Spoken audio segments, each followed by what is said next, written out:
Opposition जमातों की जो तहरीक है वो इस वक्त हम ये कह सकते हैं आयशा कि वो मुश्किल दौर से गुजर रही है। वो हुकूमत को मुश्किल में डालने के लिए आए थे, लेकिन अब वो खुद जो हैं वो मुश्किल में आ गए हैं। हुकूमत गिराने के लिए मुत्तहिद हुई थी ये जमातें, लेकिन इनका एक बयानिया है, ना ही एक मंजिल नज़र आ रही है। डेडलाइन पर डेडलाइन आ रही है, दावों पे दावे हमें नज़र आ रहे हैं, लेकिन अमली तौर पर अपोजिशन कोई भी बड़ा कदम जो है वो अभी तक उसकी जानिब से नहीं उठाया गया है। 31 दिसंबर आई, 31 दिसंबर को कहा गया था कि इस्तीफ़े जो हैं वो तमाम अपोजिशन जमातों के जितने भी अरकान असम्बली हैं वो दे देंगे, तो ये जमा करवा देंगे और हुकूमत गिर जाएगी। उसके बाद 31 जनवरी की डेडलाइन आई और 31 जनवरी की डेडलाइन भी कल गुजर चुकी है, लेकिन इस्तीफ़े हैं, ना ही अपोजिशन का कोई बयान। यही फवाद चौधरी साहब ने भी कहा था कि तारीख पे तारीख आ जाती है, लेकिन उसके बाद कुछ फैसला नहीं दिया। तारीख पे तारीख।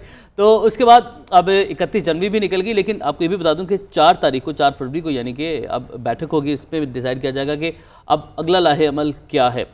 तो क्या है ये हम भी जानना चाहते हैं, अगला लाहे अमल बेसिकली है कोशिश की गई एक लाहे अमल। Nation wants to know. Bilawal Bhutto ने बताया था कि वो तरीके अदम एतमाद का जो नया शोशा था, हम ये कहते हैं कि वो छोड़ा, और सेनेट इंतखाब और ज़िमनी इंतखाब में शिरकत के ऐलान के बाद अपोजिशन का इस्तीफ़ों का जो बयानिया है वो बुरी तरह, हम पहले भी बात करेंगे, पिट चुका है। सेनेट इलेक्शन में शो ऑफ हैंड के मामले पर भी हुकूमत का जो बयानिया है वो अपोजिशन के लिए दर्द सर बना हुआ है।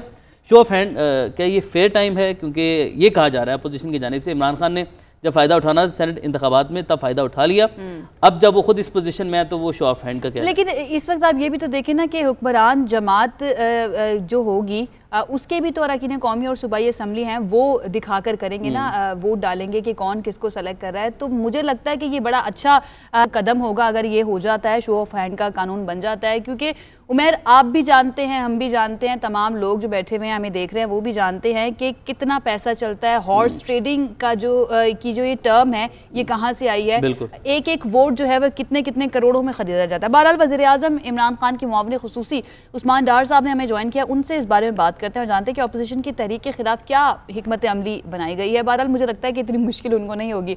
डार साहब बहुत शुक्रिया हमें ज्वाइन करने के लिए। पीडीएम की एक और डेडलाइन गुजर गई है लेकिन इस्तीफे नहीं आए। अलबत्ता मौलाना जो हैं उनकी सोच में हमें काफ़ी तब्दीली नज़र आ रही है और वो ये कहते हैं कि सेनेट इलेक्शन में अगर हिस्सा लिया जाएगा तो बड़े फ़ायदे होंगे। कहीं ऐसा तो नहीं कि मौलाना सेनेट की सीट के लिए खुद मैदान में आने का सोच रहे हैं? पहले तो मैं समझता हूँ पीडीएम खुद एक पेज पे नहीं है और यही वजह है कि इन्होंने अपने वर्कर को कंफ्यूज किया है। और जो पावर शो ये पब्लिक का करना चाह रहे थे, बिलखुसूस लाहौर में 13 दिसंबर का शो बुरी तरह फ्लॉप हुआ। इलेक्शन कमीशन के बाहर आपने देखा कोई ख़ास पब्लिक कर सके, इसलिए इनका मुस्तकबिल तारीक है। और ये आप देखेंगे आने वाले दिनों में ये मज़ीद भागेंगे।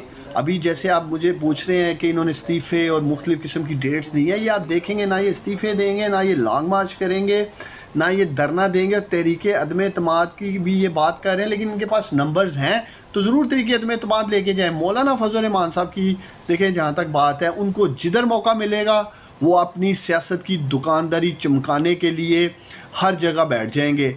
मैं आपको कौम को याद दिलाना चाहता हूँ, इसी जैली असम्बली को जिसको ये कहते हैं जी ये असम्बलियाँ जैली हैं या रिग्ड इलेक्शन से आई हैं, इसी असम्बली से ये सदर बनने के लिए इन्होंने इलेक्शन लड़ा पाकिस्तान का। अब आप देखेंगे सेनेट इलेक्शन में वहाँ भी ख़रीदो फ़रोख्त का बाज़ार गर्म रखने के लिए, क्योंकि सबसे बड़े ख़रीदो फ़रोख्त के बेनिफिशरी ख़ुद मौलाना फजल रहमान है। सबसे बड़ी बोलियाँ खैबर पख्तूनख्वा और बलूचिस्तान में लगती हैं, इसलिए ये कभी भी हमारा साथ नहीं देंगे। और आप देख रहे हैं सेनेट में शो ऑफ हैंड्स पे किस तरह के बयानात आ रहे हैं पीडीएम की तरफ से, बिलखुसूस पीएमएलएन की तरफ से, पीपल्स पार्टी की तरफ से। क्योंकि लास्ट इलेक्शन में एक सीट भी पीपल्स पार्टी की नहीं निकलती थी खैबर पख्तूनख्वा से, ये 2 सीटें निकाल के ले गए। अच्छा डॉक्टर साहब, सेनेट इलेक्शन के बाद पीडीएम का क्या मुस्तकबिल देख रहे हैं आप और आपकी जमात, और आपको क्या लगता है कि पीडीएम सेनेट इलेक्शन के बाद हुकूमत गिराने के लिए इस्लामाबाद का रुख करेगी? इस वक्त तो पीडीएम की पूरी कोशिश है कि किसी तरह से भी वो पाकिस्तान तरीके इंसाफ को सेनेट में अक्सरियत हासिल करने में नाकाम बनाए।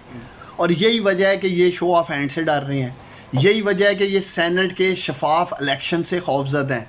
और चूँकि ये समझते हैं कि ये ख़रीदो फ़रोख्त करेंगे, जैसे मैं माजी में पीपल्स पार्टी ने खैबर पख्तूनख्वा में की, और ये सारा बैंक कर रहे हैं सेनेट इलेक्शन ख़रीदो फ़रोख्त पे। और मैं इंशाल्लाह ताला पुरुमीद हूँ, जो हमारे उम्मीदवार हैं उनके ज़मीर ज़िंदा हैं, जाग रहे हैं, वो पार्टी के साथ वफ़ादारी देंगे। और हमारे सेनेटर्स जो हम इंशाल्लाह ताला सेनेट की एक लिस्ट देने जा रहे हैं अपने उम्मीदवारान की, वो कामयाब होंगे। और जिस दिन सेनेट की अक्सरियत पीटीआई के इंशाल्लाह ताला पास होगी, आप लोग देखेंगे कि कानून साजी में मज़ीद तेज़ी आएगी। ये खौफज़दा इसीलिए है कि प्राइम मिनिस्टर इमरान खान और पीटीआई सेनेट में अक्सरियत लेने में कामयाब हो गई, तो फिर इनको यही ख़तरा है, जिस तरह ये आए रोज़ एनआरओ मांगते हैं, FATF बिल में 34 नैब की शिकें तब्दील करने की बात करते हैं, फिर इस तरह की ब्लैकमेलिंग ये प्राइम मिनिस्टर इमरान खान को। डॉक्टर साहब, बिलावल भुट्टो तो तहरीक अदम एतमाद की बात कर रहे हैं, क्या PDM तहरीक अदम एतमाद का ऑप्शन इस्तेमाल करने की पोजीशन में है, लगता है आपको? और अगर ऐसा होता है तो आपको नहीं लगता कि अरकान की खरीदो फरोख्त शुरू हो जाएगी? ये एक आइनी रास्ता है, और अगर ये समझते हैं इनके पास नंबर्स पूरे हैं तरीके अदम एतमाद लाने के लिए, तो ज़रूर शौक़ पूरा करें।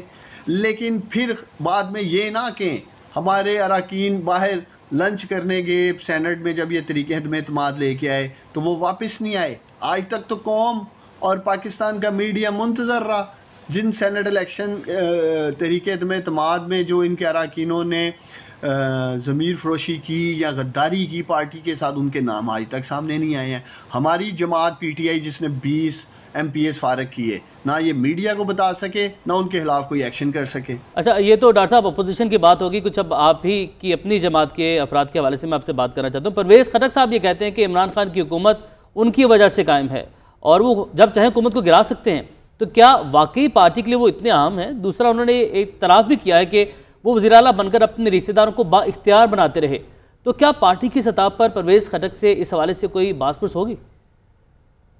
खटक साहब का वजाहती बयान आ चुका है, उनका सोशल मीडिया पे ट्विटर पे काम आ चुका है, वो इमरान खान के सिपाही हैं, उनके रावल दस्ता में उनके साथ हैं। मैं समझता हूँ कि परवेज़ खटक साहब ने पिछले 5 साल जब उन्हें मौका मिला बड़ा ज़बरदस्त काम किया, उनकी वफ़ादारियाँ पाकिस्तान तहरीक इंसाफ के साथ हैं, प्राइम मिनिस्टर इमरान खान के साथ हैं।